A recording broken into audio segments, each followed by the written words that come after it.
Bonjour à tous, bienvenue sur Chess.me. Ça fait longtemps que j'avais pas posté de partie live, mais voilà, un, un internaute m'a demandé de le rejoindre pour une partie et il n'est pas venu, alors je me suis dit, bon, je vais quand même faire la vidéo, euh, à moins qu'il n'arrive, puisque là on voit que j'attends un adversaire, mais voilà, ça commence. Donc MD4, bah, c'est un adversaire a priori assez fort. Donc en temps normal, je l'aurais peut-être joué, on va dire, sans commentaire, mais bon, allons-y, je vais faire une partie commentée, ça fait tellement longtemps. Euh, Donc on est parti sur une bird. Et là, c'est curieux parce que notre adversaire a répondu très vite le premier coup, mais il réfléchit au second coup. Alors ici, il y a plusieurs systèmes, système classique, système plutôt type Leningrad. Contre C5, j'aime bien le système classique, mais on va varier un petit peu. Voilà. Donc forcément, avec G3, le fou vient sur la grande diagonale. Donc la bird, c'est pas une super ouverture, hein. On a joué F4 qui sert à rien, qui développe aucune pièce, qui affaiblit le roi pour plus tard. Mais bon, j'aime bien, j'aime bien cette ouverture. Alors mon adversaire a construit quelque chose de joli ici. Gros support de son centre pendant ce temps-là. Moi, j'ai pas fait grand-chose et il se prépare certainement à jouer fou B7 ou attention aussi à fou A6 qui peut arriver parfois. Donc, je vais jouer D3. D3 qui affaiblit cette diagonale, mais là pour le coup, voilà, il n'y aura pas forcément beaucoup de possibilités pour l'exploiter. Donc fou B7. Donc je peux jouer tout de suite E4. Ça peut être sympa en plus d'ouvrir parce que le roi est toujours au centre. Ou sinon, j'ai des plans classiques qui sont à base de dame E1, mais c'est vrai que ce roi au centre, allez, je tente. Et alors, en plus, je tente aussi parce que je suis juste en train de m'amuser en fait, et que je trouve ça rigolo parce que j'avais créé exactement la même structure que mon adversaire en face. Alors ça, c'est un peu faible, hein, par contre. Ici, bah, s'il me prend, de toute façon, j'ai pas le choix, je reprends. Je connais pas MD4. Donc il va pas faire le grand rock s'il veut emmener sa tour ici. Alors je peux jouer. Donc je pense que ses prochains coups ça va être tour D8 et ensuite peut-être un cavalier D4 ou B4. Donc je peux jouer C3. Peut-être que je me développe aussi. Je peux jouer fou E3 quand il y aura cavalier prend, pion prend. Je sais pas trop. Madame ira peut-être en E1 quand même. Ou en C2. Ça peut être sympa C2 en fait. Allez, je vais tenter dame C2, parce que j'ai quand même peur de l'arrivée du cavalier ici avec l'attaque sur C2 si madame s'en va de l'autre côté. Donc du coup, soyons logiques, j'ai libéré la case C2. Je peux aller en C2, mais je peux aller aussi en B3. Sympa. Il aurait peut-être du cavalier à 5.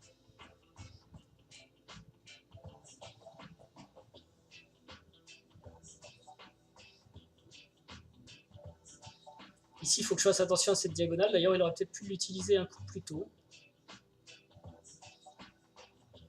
Comment je vais mettre mes pièces? Lui, il va certainement aller ici. Ce cavalier, il va certainement se développer vers B5 ou C4.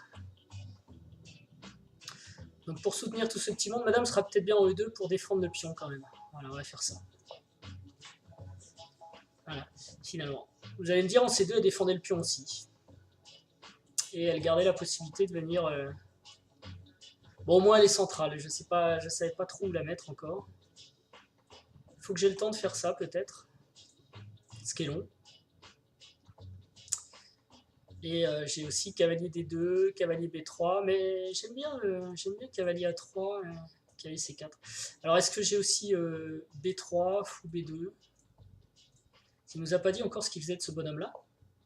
Alors ici, il attaque ce pion qui est déjà défendu une fois, mais pas deux.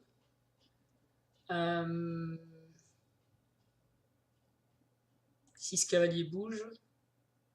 Ouais, ça pourrait être sympa, vous voyez, il va jouer par exemple cavalier B8, menace la fourchette et menace en même temps le pion qu'il faudrait défendre une seconde fois.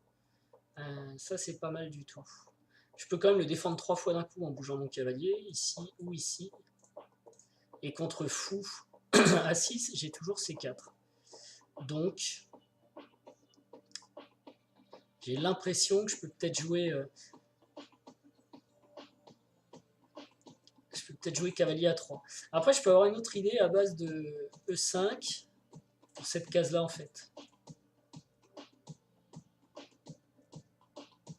Je sais pas si j'ai du F5 aussi. Parce que pion prend échec, ça fait quand même un peu peur. Mais bon. Je pense qu'avant de se lancer dans quoi que ce soit, il faut quand même sortir ses pièces. Et là, bah, je peux sortir mon cavalier. Alors si je le sors en D2, je bouche un peu l'avenir de mon fou, donc je vais le sortir ici. Sans craindre spécialement cavalier B8. Parce que déjà c'est un coup en arrière, ça me fait pas très peur. Lorsqu'il y aura fou assis, je pourrais toujours jouer C4. Je peux défendre mon pion en bougeant ce cavalier, par exemple cavalier H5. Cavalier. Bon, bah, de toute façon, c'est pas ce qu'il veut faire. A priori, ce qu'il veut faire, c'est B5, qui menace pas grand chose. Alors, j'ai toujours ce problème avec ce pion, qui m'empêche de développer mon fou en E3 en fait. Alors, est-ce que je lui donne la case D5 en jouant E5, cavalier D5, mais du coup je peux plus développer vraiment mon fou, quoique ce fou est pas bon, hein. Fou E3, si cavalier prend, dame prend, ok j'ai perdu la paire de fous, mais c'était pas le meilleur fou du monde, et en même temps je me libère, donc pourquoi pas.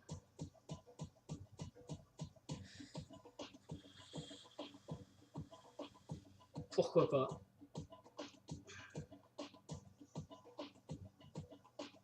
Alors, on a Maxime qui vient d'arriver, Maxime avec qui j'avais rendez-vous à 30, mais qui arrive avec 10 minutes de retard, et j'avoue que j'ai tellement on va dire un emploi du temps serré que ces 10 minutes pour moi étaient importantes.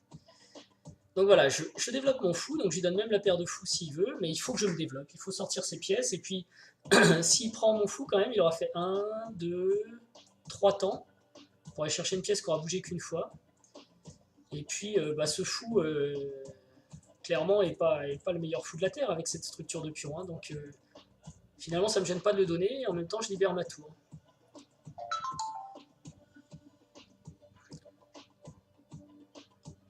Alors après, il va falloir que je vois si je peux utiliser cette case, par exemple comme ça, cavalier G5, cavalier E4 et cavalier C4, et boum. Ce qui risque de ne pas être possible parce qu'il va jouer B5, je pense. Peut-être que je joue C4, remarqué sur B5, minant le pion. Ce qui n'est pas possible tant que son cavalier est ici. Parce qu'il y aurait B5, C4, pion prend.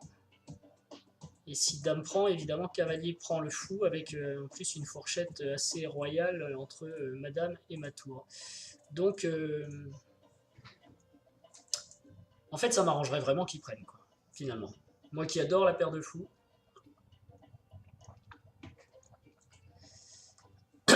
Maintenant, si j'avais les noirs, je pense que je jouerais peut-être B5.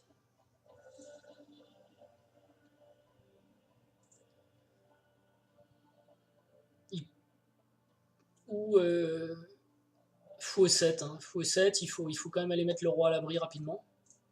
Après, il va manquer de défenseurs, donc je pourrais peut-être partir avec G4. Ça peut être un plan aussi. C'est vrai que je pousse ce cavalier quand je veux, mais il vient ici, B4, qui est aussi une bonne case, et avec le support de la tour derrière, il emporte la case D3. Donc, faut peut-être que je joue cavalier C2 avant n'importe quel C4. Même si cavalier B4 est toujours possible, parce qu'il y a 2 cavaliers. Ah bah, il n'y en a plus 2. Donc là, je pense que son plan, c'est intéressant, c'est de venir ici, pour vraiment exploser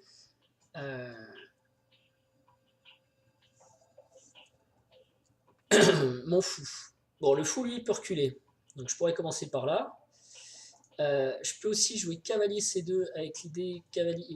D'abord, ça défend le fou. Et ensuite, j'ai C4. Et je me replace, je me développe. Ça me plaît bien. Par contre, la case D6 est aussi hyper tentante, là. Quand même. Quand mon cavalier va en C2, je ne vais plus chercher la case D6. Il faut aller de l'avant quand même. Alors qu'est-ce qui se passe sur cavalier C4, cavalier F5? Parce que c'est ça qui se prépare. Est-ce que j'ai cavalier G5?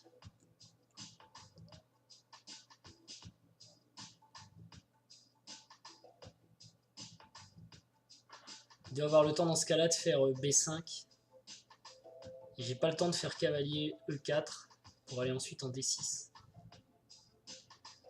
Par contre, cavalier C4, cavalier F5, cavalier D6 quand même, cavalier prend, pion prend, fou prend ou dame prend. Ah, il y a un truc qui est intéressant peut-être, c'est de mettre ma tour ici, hein, tout simplement. Parce que quand cavalier va venir ici... Bon, je vais anticiper, je vais d'abord protéger. Et si cavalier F5, tour D1, avec l'idée de pousser C5. Parce que quand le cavalier va se sauver, par exemple cavalier B4, cavalier prend B4, puis on prend B4, il y aura tour prend, dame prend, tour D1, je prends la colonne D quand même. De toute façon, il faut. je vois pas de gain rapide. Cette case est tentante, mais pour l'instant, c'est un peu compliqué d'y aller. Je peux replacer mon cavalier, quoiqu'il n'est pas encore très mal placé. Je vais replacer d'abord ma tour. Et comme ça, j'aurai aussi la possibilité sur cavalier F5 de choisir de défendre ou de reculer. Et si son plan, c'est de faire cavalier prend, dame prend, cavalier vient, sur cavalier prend, j'ai déjà tour échec. Dame prend. Voilà. Voyons cela.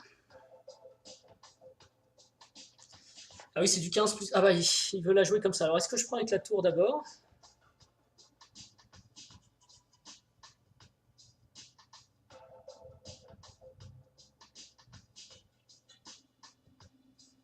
Ou avec la dame? Tour prend... Ça lui donnerait la colonne quand même. Non, je vais pas prendre tout de suite.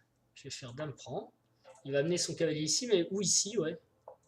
Ah d'accord, bah ouais, mais c'est pas le plan qui me fait le plus peur, celui-là, parce que... du coup, j'ai quand même... Par exemple, là, si je bouge dame D3, je menace quand même C5. Et si cavalier s'en va, bon, je prends pas, mais... Ah non, je prends pas. Donc je menace rien, en fait.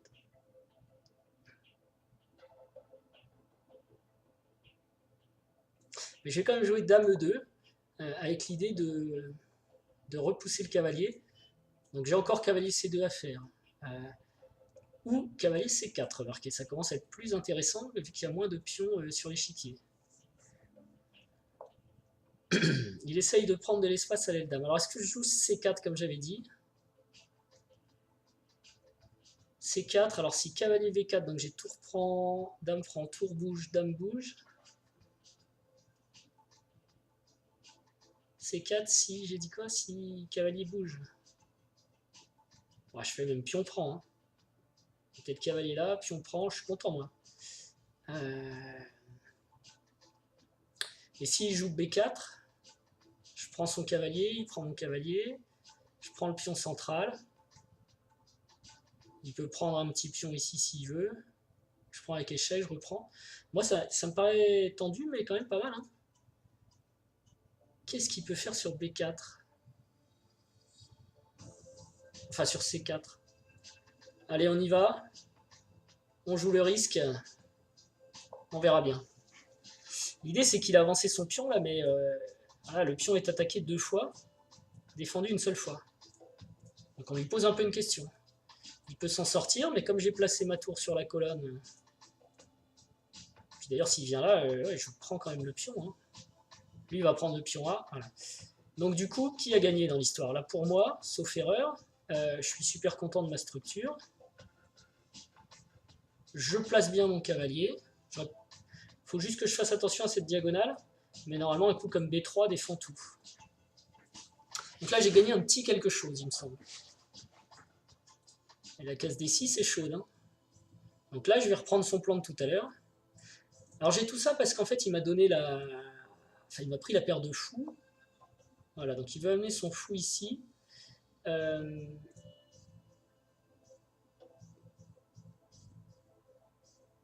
Et peut-être créer quelque chose du genre pion doublé, quoi. Ce qui n'est pas génial.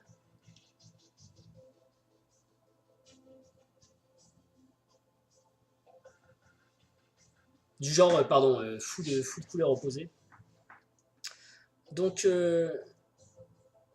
est-ce que je pousse le pion?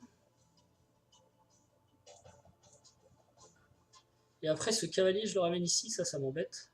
Ça m'embête vraiment. Est-ce que je bouge mon cavalier en G5? Vous avez remarqué que son roi est toujours au centre. Ça commence quand même à être une sacrée histoire, ça. Hein. On pourrait très bien avoir envie quand même de commencer à pousser la F5.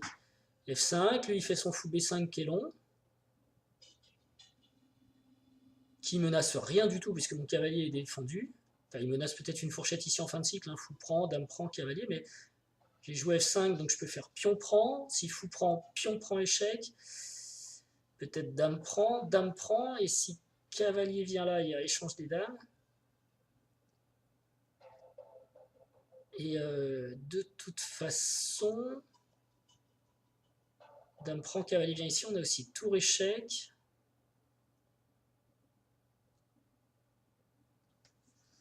Ça m'a l'air intéressant quand même F5, hein, parce qu'on a ce roi qui est bloqué au centre. Ah oui, et si pion prend, qu'est-ce que je fais? Ah, si pion prend, j'ai bien envie de jouer le 6, hein, on continue. Et puis on verra après. Voilà. On va lui demander quand même ce qu'il a prévu de faire là. Parce qu'au pire du pire, quand il joue fou B4, fou B5, pardon, je peux jouer B3. Et je défends. Ce qui m'évite de rentrer dans les variantes compliquées de fou prend, dame prend, et cavalier ici avec la maxi fourchette, je vais faire des flèches dans tous les sens, avec Kevin. Voilà. Bon, après, je peux en rater, mais franchement, il y a un moment, il faut se dire, écoutez, j'ai tout développé, moi. Lui, il développe pas. Hein. Alors, allons-y. Si pion prend, fou prend, pion prend échec. Peut-être roi prend ou dame prend. Alors, peut-être roi prend, parce que sinon, j'ai dame prend, et y a plus, à cause du clouage, il n'y a plus de fourchette. Donc, ce sera dame prend forcément. Mais sur dame prend, je peux avoir cavalier G5, qui menace la dame. Avec la tour et tout, ah, ça m'a l'air énorme. Ça m'a l'air énorme. Je réfléchis même pas, j'y vais. Ça m'a l'air vraiment énorme. Après tout, oui, voilà, c'est ça, c'est roi au centre. Bon, après, si je le perds, voilà. Donc, il a pas osé pour le coup. Et donc là, j'ai peut-être justement du cavalier G5, hein, et ça va aller vite. Hein. Il y a dame F3 par exemple. En plus, je peux déjà jouer B3 pour protéger mon cavalier. Là, c'est peut-être une bonne option quand même. Il va jouer fou E7.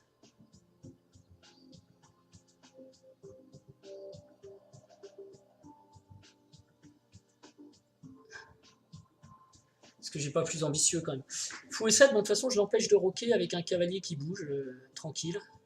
Cavalier D2 par exemple. Mais est-ce que j'ai pas plus ambitieux? Genre tout de suite cavalier G5. Menace ce pion quand même. Si fou prend, j'ai toujours dame prend, et s'il s'amuse à faire des fourchettes, de toute façon il y a dame échec avec le support du cavalier, ça va être un petit peu mortel. Je vois pas bien. Je menace de prendre ici. Et franchement, lui-même, peut-être dans une variante, il pourra prendre ici, mais alors le vis-à-vis avec le roi, fou prend, d'accord. Donc là, est-ce que je prends? Ouais, je prends, bien sûr, je prends. Alors attendez, ouais, je prends. L'idée, c'est sur cavalier ici, il y a dame échec, bien sûr. Ou même cavalier prend, ou tour prend, dame prend, cavalier. Le roi au centre, hein, voilà, c'est un peu le problème. Donc là, je peux déjà donner le cavalier, dame prend, et j'ai fou prend qui récupère le matériel. On va commencer par là, hein. On prend le matériel offert. Et si maintenant il veut faire une fourchette, ça doit être jouable, ça, la fourchette ici. Je peux sauver la dame avec un échec. C'est peut-être pas un bon coup que j'ai joué, mais j'ai aussi tour prend échec qui est encore mieux. Hein. Tour prend échec, il est obligé de rendre la dame. Donc voilà. Donc bah, je suis pas mécontent parce que j'ai calculé bien sûr, mais là pour le coup F5 c'est parti sur un principe de base. Vous avez remarqué au début j'ai essayé de bien développer toutes mes pièces, pas m'exciter. Une fois que c'était développé, bah, il restait lui, s'est lancé dans des petits plans d'arnaque et il restait son roi au centre. Alors j'ai pas gagné, il va peut-être gagner la partie, hein, j'en sais rien. Mais je pense que j'ai joué comme il fallait la jouer. Donc maintenant, voilà, cavalier ici ne marche pas. Enfin, marche pas.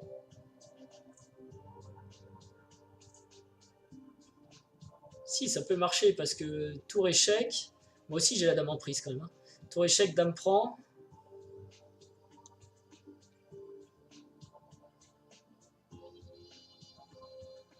Peut-être fou échec.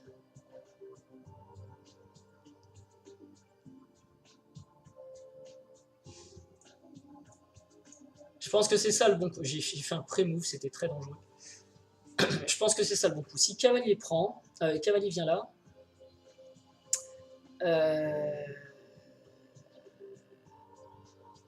Est-ce que je joue un coup comme cavalier échec, dame prend, dame échec, dame revient ici, fou échec, enfin dame revient ou fou E7 aussi. Dame échec, ce qui me sauve c'est que j'ai mes 2 tours au milieu, donc fou échec. Et là, là c'est un petit peu un problème. Tour D7, fou prend D7, échec.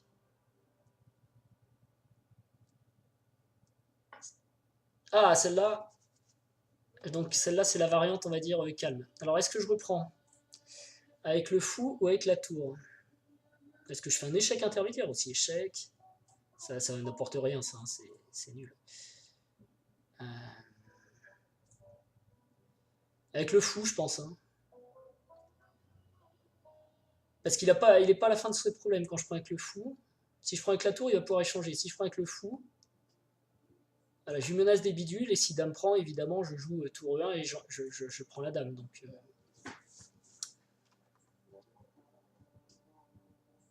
parce que le truc, c'est que j'ai juste gagné un pion, là, c'est quand même pas grand-chose. Mais on reste en fou de couleur opposée, ce qui favorise l'attaque. Et son roi reste au centre. Il y a toujours mes tours et ma dame à l'attaque. Donc là, les blancs doivent chercher un mat, hein, peu importe le pion de plus. Bon, déjà, sa dame va devoir bouger, là. Soit il sacrifie la qualité, auquel cas je l'encaisse et puis j'essaye de gagner avec ma qualité un pion de plus, ça devrait être possible. Soit il recule la dame, mais alors il a H3. Il va se prendre un fou F7 échec.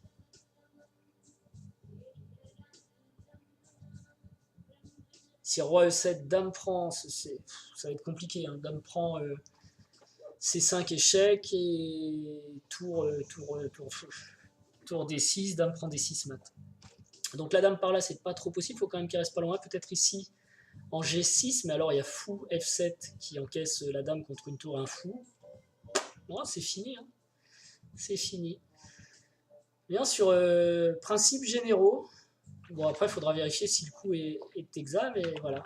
On se dit au bout d'un moment, le monsieur part sur un plan lent, et voilà, son roi est au centre en fait, hein. Il n'a pas roqué. Et en plus, il continue, là, il ne s'est pas vraiment méfié. Et c'est vrai qu'il avait cette idée de cavalier E3 qui était quand même menaçante. Mais là, c'est tendu avec ce sacrifice qui n'est pas un sacrifice de cavalier, parce qu'on a la dame, la tour et le fou qu'il ne faut pas oublier. Tout ce qui viennent en plus s'ajouter à cette tour-là qui est vraiment très puissante, qui empêche le roc, qui empêche les fuites. Alors, bon, donc ça faisait longtemps que j'avais pas joué de partie. Alors il y a autre chose sur lequel on peut attirer l'attention, c'est, enfin ça fait longtemps que j'avais pas joué de partie commentée sur YouTube parce que sinon j'arrête pas. Ça je suis à fond. Mais le compte ChessMe, là vous voyez c'est encore un compte temporaire depuis des mois parce qu'il a joué très peu de parties. Je sais pas si voilà, 7 parties, donc c'est très peu. Et qu'est-ce que je voulais vous dire d'autre? Le monsieur réfléchit beaucoup maintenant, vous voyez, alors qu'il était peut-être à 10 minutes au début de sa réflexion. Pour moi, le moment où il fallait réfléchir, c'était là, sur F5. Il fallait vraiment tout calculer et faire les bons choix, quoi. Et en fait, après, c'est un peu plus tard. Alors, il peut encore sauver la partie, je sais pas. Donc, il choisit de donner justement la qualité, c'est ce qu'on disait. Donc, soit je prends avec la tour et j'essaye de continuer l'attaque à cause de la position du roi, soit j'échange et j'essaye de gagner avec ma qualité plus mon pion, hein. Il y a ce pion qui est un peu faible.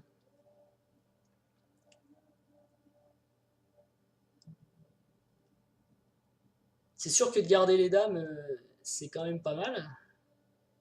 Parce que la situation de son roi est périlleuse. Par exemple, si je fais tour prend, je menace immédiatement dame échec peut-être, roi E7.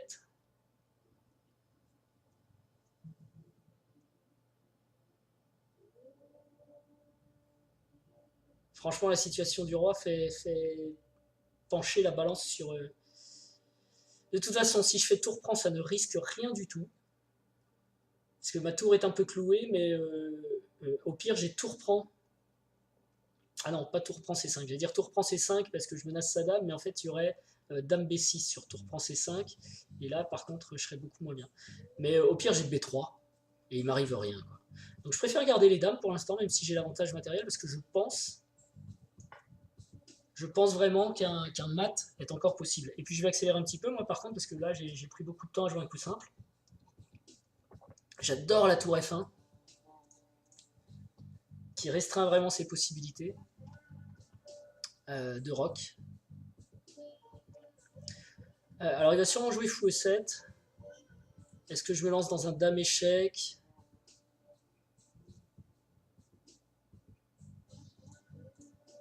Fou E7, dame A4 échec.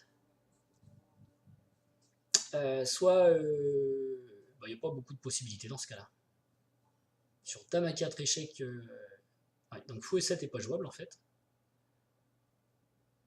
Il n'y a aucune parade. Donc ça c'est vraiment embêtant pour lui. Hein. Et même là tout de suite, je menace immédiatement de faire tour prend, roi prend et tour échec. Alors, un tour prend du coup. Maintenant j'ai cette case là qui est intéressante pour madame. Hein. D'accord. Donc si je bouge ma tour, je menace quasiment le mat. Si je la bouge ici par exemple. Par contre, si je la bouge ici, avec attaque, il y a fou prend, dame échec, et il n'y a pas de mat. Enfin, fou prend, dame échec, roi E7. Je regarde quand même. Hein. Non, il n'y a pas de mat. Donc, par contre, si je fais... Non, toujours pas. Bon, je vais menacer mat en F7. Et je vais menacer aussi de jouer ma tour en... Est-ce que c'est mat F7, ça? Oui. Je vais menacer de la jouer en B3. Donc là, tout de suite, menace mat. Hein.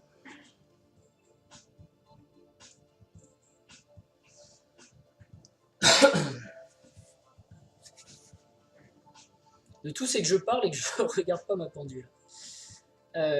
Bon, le coup plus sûr était tour D2, hein, qui protégeait la case, mais il n'a pas d'échec, il est un peu bloqué par son propre pion. C'est tant son fou que sa dame, il serait très très content de pouvoir sortir son fou avec échec, même si ça ne lui permettrait pas pour autant de roquer.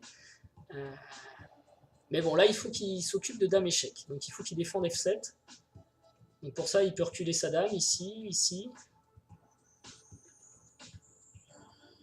Alors c'est vrai que je menace pas grand chose en fait sur dame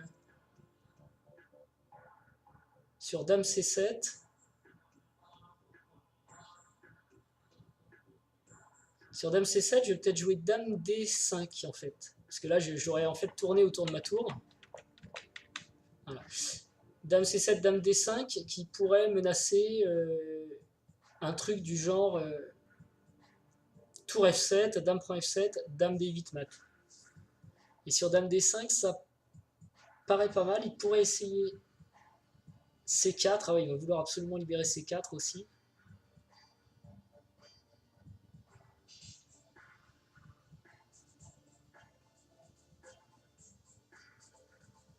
C'est sûr que si C5 bouge, mon roi est un petit peu plus exposé. Par contre, sur dame C7, je peux jouer quand même, par exemple, un coup comme E6. Fou D6, tour F7. Là, je me prends...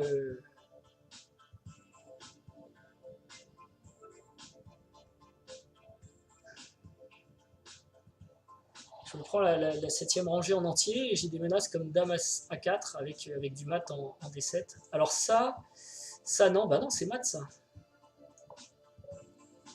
Ok, voilà. Bah écoutez, j'étais content de refaire une petite partie avec vous. ND4 était quand même un bon joueur, le battre en, on va dire en commentant, bah, c'est pas mal. Donc, bah, je ne vais pas vous parler de mon entraînement parce qu'il y aura des vidéos là-dessus de toute façon. Mais voilà, c'était une petite partie offerte, ça fait longtemps. Donc, pas pour dire que. Pas pour mettre en avant mon jeu, qui est très moyen, mais simplement pour partager avec vous, partie avec les internautes, les gens qui suivent la chaîne. Ici, c'était amusant, j'ai cherché longtemps. C'est Dame E2, Dame C2, je ne savais pas. Alors regardez, quand même, c'est pas mal ça, je crois. Bah, il y a quand même des fautes selon comment dire, selon Stockfish, mais c'est quand même pas très très mauvais quoi. 22 ACL en commentant comme ça, c'est plutôt sympa. Donc une imprécision, c'est quoi? C'est cavalier prend C4, il aurait préféré que je joue F5 tout de suite, et oui, sans doute, sans aucun doute, j'y avais pas pensé tout de suite à F5. L'erreur, donc l'imprécision, c'est ouais, celle-là, elle est pas très grave. Mon erreur, c'est fou E3 quand même. Il aurait préféré aussi F5. Donc en fait, F5 était dans l'air depuis longtemps. Euh, et Stockfish aurait préféré que je le pousse tout de suite. Mais bon, moi j'ai préféré d'abord me développer. Voilà, donc Dame 2 pour garder un œil au centre, c'était la bonne idée quand même parce qu'on a vu qu'elle était utile. Mon adversaire lui a fait plus d'erreurs quand même. Hein. Ouais. 4 imprécisions, 3 erreurs, vous voyez pas, mais il y a aussi 2 gaffes et 60 ACL en perte moyenne en perte de centipion en moyen. E5, donc on gagne de l'espace, et effectivement, je laissais cette case pour son cavalier, mais je pense qu'il a fait une erreur. Il faut qu'il laisse son cavalier, il est beaucoup plus fort que mon fou ici. Et vous voyez, ça c'est le genre d'erreur que ne relève pas spécialement Stockfish, quoi. Enfin, en tout cas, le module sur Lichess, mais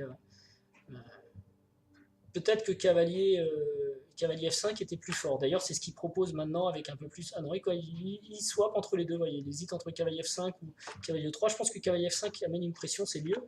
Pourquoi se débarrasser tout de suite de ce super cavalier Ça, oui, c'est long. C4, c'était un bon coup, sans doute, pour mettre pression sur le pion qui a été poussé, avec des variantes qu'on avait vues qui étaient intéressantes à base de cavalier B4, pion prend. Et donc F5. Et là, il y a beaucoup de variantes aussi à regarder, mais bon, je l'ai fait pendant la partie sur cavalier E3.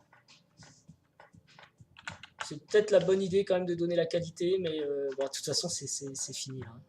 Là, je ne sais pas quelle est l'évaluation de l'ordinateur, oui, plus 11. À partir de... En fait, mon adversaire a très mal joué toute cette phase. Oui, il a complètement suivi mon plan, et à partir de là, l'ordinateur dit que c'est fini. Ouais, c'est le cas. Bon, en tout cas, je vous remercie. N'hésitez pas à faire un commentaire, à mettre un like si vous likez, parce que ça fait tout simplement plaisir quand on poste une vidéo d'avoir un retour positif. Et puis je vous dis à bientôt. Au revoir.